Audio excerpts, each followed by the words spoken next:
रजनी को बचपन से ही पेंटिंग का बहुत शौक था। वो हमेशा से ही पेंटर बनना चाहती थी, पर उसके माँ और पिताजी ने उसको कभी भी इस चीज के लिए सपोर्ट नहीं किया और उसकी शादी नीरव से हो गई। नीरव रजनी को बहुत प्यार करता था, पर रजनी हमेशा चुपचाप ही रहती। वो इस शादी से खुश नहीं थी। वो ये शादी नहीं करना चाहती थी। उसे तो हमेशा से पेंटर जो बनना था। अपने इस सपने को वो नहीं पूरा कर पाई, इसलिए वो हमेशा उदास रहती थी। रजनी, बहुत ही बढ़िया फिल्म लगी है, कल देखने चले? नहीं जी, कल मुझे बहुत काम है, मैं नहीं जा पाऊंगी। अच्छा तो कोई बात नहीं, संडे को चलते हैं। देखिए, मुझे फिल्म देखना पसंद नहीं है, आपको जाना है तो चले जाइए। नीरव को मना करके रजनी वहां से चली जाती है और अपने बैग को खोलकर उसमें बंद पड़े ब्रश और कलर्स को देखकर रोने लगती है। रजनी, चलो ना कहीं बाहर खाने चलते हैं, कुछ तुम्हारी पसंद का। जी मुझे नहीं जाना, मेरी तबीयत ठीक नहीं है। रजनी वहां से चली जाती है। नीरव को समझ नहीं आता कि रजनी उससे इतना दूर क्यों रहती है।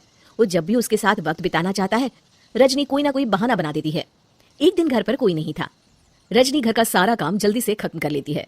घर पर अकेले होने के कारण वो सोचती है कि वो आज पेंटिंग करेगी।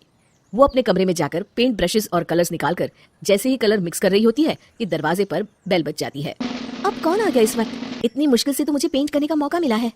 रजनी दरवाजा खोलती है तो उसकी सास अपनी सहेलियों के साथ खड़ी होती है और सब घर के अंदर आ जाते हैं। अरे बहू, सबको शरबत बनाकर पिला दे, बाहर तो बड़ी गर्मी है। जी।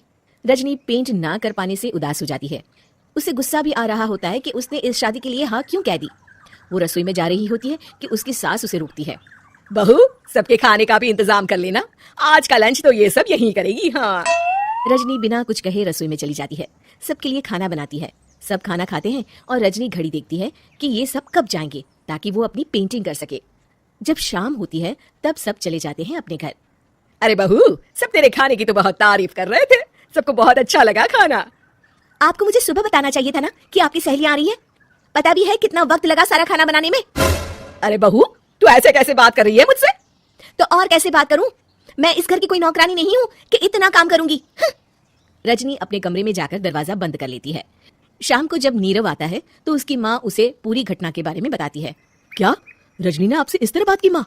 हाँ, और पता नहीं उसे क्या हो गया है, शाम से बाहर भी नहीं आई है। मैंने तो कई बार आवाज दी, खाना भी नहीं खाया उसने। तू ही बात करके देख ले बेटा। नीरव अपने कमरे का दरवाजा खटखटाता है।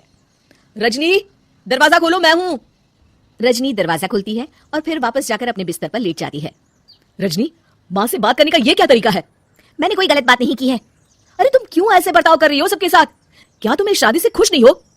रजनी कुछ नहीं बोलती। अरे बताओ मुझे रजनी, क्या ये शादी तुम्हारी मर्जी के खिलाफ हुई है? हाँ, मैं ये शादी कभी नहीं करना चाहती थी।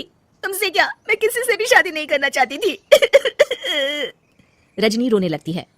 चुप हो जाओ रजनी, बताओ मुझे, तुम क्यों नहीं करना चाहती थी शादी? रजनी बेड के नीचे से अपने पेंटिंग्स, कलर्स, ब्रश, पेपर्स निकालती है। इतने में उसकी सास भी कमरे में आ जाती है। ये देख रहे हो, ये थे मेरे सपने। मैं पेंटर बनना चाहती थी, पर माँ पापा ने कभी सपोर्ट नहीं किया और मेरी शादी करवा दी। मेरे सारे सपने टूट गए। हर वक्त बस गुस्सा आता रहता है मुझे। मैं जानती हूँ कि आप लोगों की इसमें कोई गलती नहीं है, पर मैं क्या करूँ, मुझे समझ में नहीं आता। रजनी फूट फूट कर रोने लगती है। मुझे माफ कर दीजिए, आप दोनों के साथ मैं बहुत बुरा बर्ताव कर रही हूँ। अरे रजनी बेटा, चुप हो जाओ तुम। नीरव पानी लेकर आता है। ये लो पानी पियो और शांत हो जाओ। रजनी पानी पीती है और उसकी सास पेंटिंग्स देख रही होती है। अरे नीरव, हमें तो पता ही नहीं था कि हमारी बहू कलाकार है। अरे कितनी अच्छी पेंटिंग्स बनाई है, देखो तो। ये वाली तो मैं अपने कमरे में ले जाऊंगी। आपको ये पेंटिंग्स अच्छी लगी?